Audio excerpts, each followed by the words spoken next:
ایک ایسا ہتھیار جس پر نازی جرمنی کی علامت بنی ہوئی تھی، ایک ایسا اسلحہ خانے جس میں ایران، روس، چین، لبنان اور دیگر ممالک سے منسلک ہتھیار شامل تھے۔ اسرائیلی فوج کے مطابق حزب اللہ کے ایک کمپاؤنڈ سے برآمد ہونے والے اس ذخیرے نے خطے میں جاری اسلحہ نیٹ ورک کی ایک حیران کن تصویر سامنے رکھی ہے۔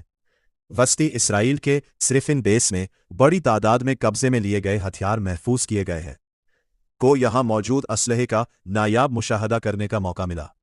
Rocket, grenades, drones, mortars, sniper rifles, anti tank launchers اور مختلف خودکار ہتھیار، یہ سب اسرائیلی فوج کے مطابق حزب اللہ اور حماس کے استعمال میں رہے تھے۔ لیکن اس پورے ذخیرے میں سب سے حیران کن چیزوں میں سے ایک تھی دوسری جنگ عظیم کے دور کی جرمنی MG34 مشین گن۔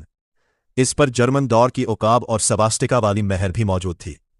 اسرائیلی فوج کے ایک افسر کے مطابق حزب اللہ کے ایک کمپاؤنڈ سے ملنے والی یہ بندوق ممکنہ طور پر پروپیگنڈا یا مورال کے لیے استعمال کی جاتی تھی۔ ایک اور نازی دور کی STG-44 رائفل بھی قبضے میں لیے جانے کا دعویٰ کیا گیا۔ ہتھیاروں تک محدود نہیں، اسرائیلی فوج کے مطابق ذخیرے میں ایرانی ساختہ مارٹرز اور توپیں بھی شامل تھیں۔ روسی AK سیریز کی رائفلز، جدید AK-103 اور AK-104 بھی جنوبی لبنان سے قبضے میں لیے جانے کی بات سامنے آئی۔ اس کے علاوہ روس اور ایران سے منسلک اینٹی ٹینک لانچرز اور مختلف ڈرونز بھی دکھائے گئے۔ حزب اللہ کے زیر استعمال سامان میں صرف ہتھیار ہی نہیں تھے۔ اسرائیلی فوج کے مطابق شام، چین اور لبنان میں تیار کیے گئے یونیفارمز، ہیلمٹس، حفاظتی جیکٹس اور میڈیکل کٹس بھی برآمد ہوئی۔ کچھ ATVs کو راکٹ لانچرز لے جانے کے لیے استعمال کیا گیا تھا۔ ایک گاڑی میں 6 اینٹی ٹینک راکٹ لانچرز رکھنے کی صلاحیت بھی بتائی گئی۔ یہ تمام چیزیں ایک بڑے سوال کی طرف اشارہ کرتی ہے، آخر مختلف ممالک میں تیار ہونے والا اتنا متنوع فوجی سامان جنوبی لبنان اور غزہ میں موجود مسلح گروہوں تک کیسے پہنچتا رہا؟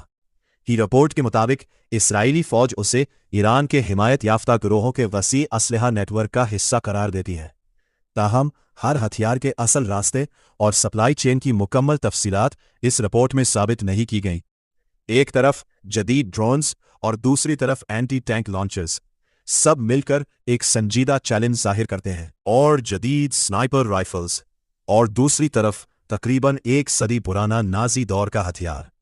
یہ صرف قبضے میں لیے گئے ہتھیاروں کی کہانی نہیں، بلکہ مشرق وسطی میں جاری تنازع کے اندر موجود ایک پیچیدہ اور بین الاقوامی اسلحہ نیٹ ورک کی جھلک بھی ہے۔ اور سب سے بڑا سوال اب بھی باقی ہے، یہ ہتھیار آخر یہاں تک پہنچے کیسے؟